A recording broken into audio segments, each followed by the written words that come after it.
All right, let's go ahead and take a look at the next example, which is registering a callback function, but without it registering a menu item.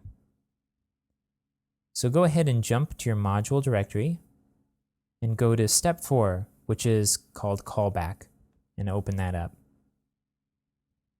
Go ahead and copy all of the code and paste it over the current code in your pages.module file and save it.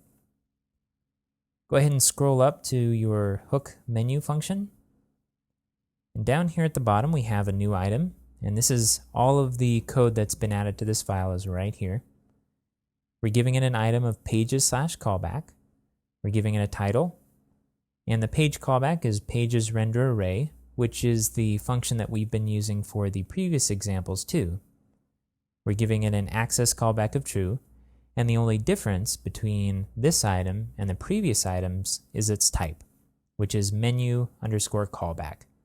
And when we define a menu item with this type, it registers it as a page, but it doesn't add it to any menu.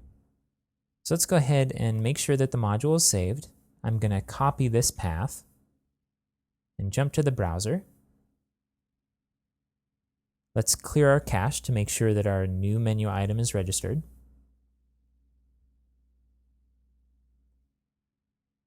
And then paste the path in the address bar, pages/callback.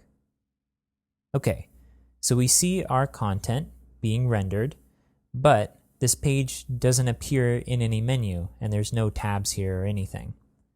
So this can be useful for pages that you don't necessarily want to expose to the end user to visit directly, but might be a redirect from some other action that they take.